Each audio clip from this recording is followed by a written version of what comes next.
Hey, what's up everybody? It's the Dr. Investor and welcome back to my channel where we talk about real estate investing, personal finance, personal growth, and entrepreneurship. So today I'm going to be sharing a breakdown of what I picked up as a Section 8 landlord during the longest government shutdown in history. I know it was a pretty strange time we were operating in. There was a lot of employees not being paid, and therefore a lot of landlords were missing their rent payments.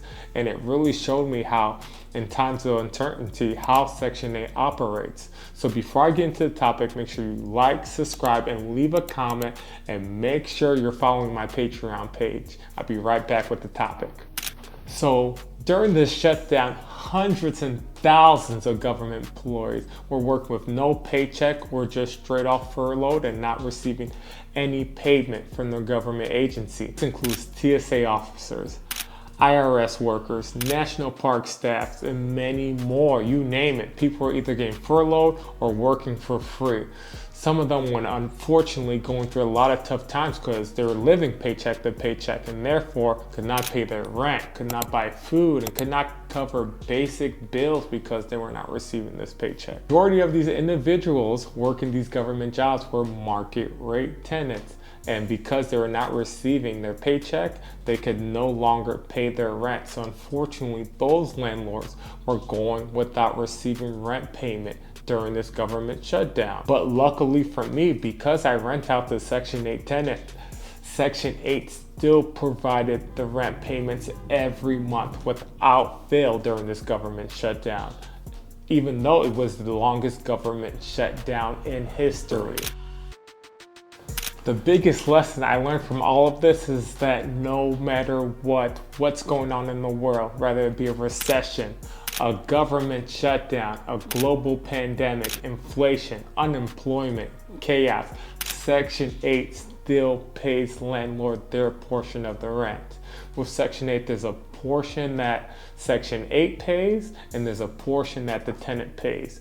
This is all determined by the tenant's income. Some tenants pay 0% of the rent, and therefore Section 8 covers the majority of rent. These are the situations I like to be in. This way, every month I'm receiving payment from Section 8 without fail, with minimum payment expected from the tenant. A lot of landlords really depend on that monthly rent coming in to cover the mortgage, property tax, and insurance. These bills show up whether the economy is stable or not, and whether there's a government shutdown or not. And even missing 1 to 2 months of rent can wipe out your profits for the whole entire year. So when this shutdown hit and a lot of market rate tenants could not pay their rent, this put a lot of landlords into really tough situations.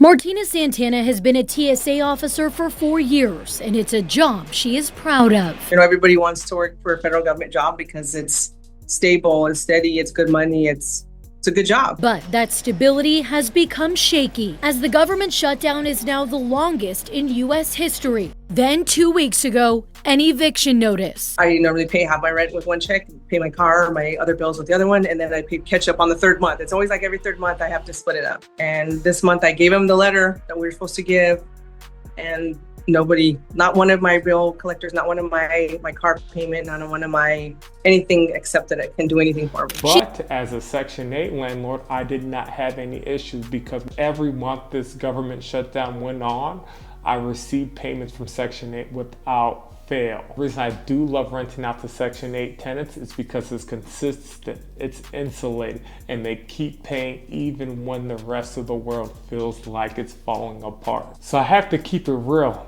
Not every landlord was as lucky as me. There are some housing authorities that did start to run low on the reserves and warn landlords that they stopped issuing payments. Tonight, tens of thousands of families across the country, they're left wondering how long their housing support is going to last. Here in Charlotte, Section 8 residents say they're bracing for the worst. WCNC Charlotte's Anna King spoke with one man who fears this shutdown could push many people back onto the streets. For those in Charlotte, Section 8 housing, one missed rent payment could mean losing everything. So this shutdown started on October 1st, 2025 and ended November 12th, 2025. making it the longest shutdown ever. Even it being the longest shutdown ever, Section 8 landlords were still paid every month without fail, showing that Section 8 is a way to get guaranteed rent every month, regardless if it's a government shutdown going on. So that's a wrap on this video. If you know anybody that will benefit from my content, make sure you are sharing it with them.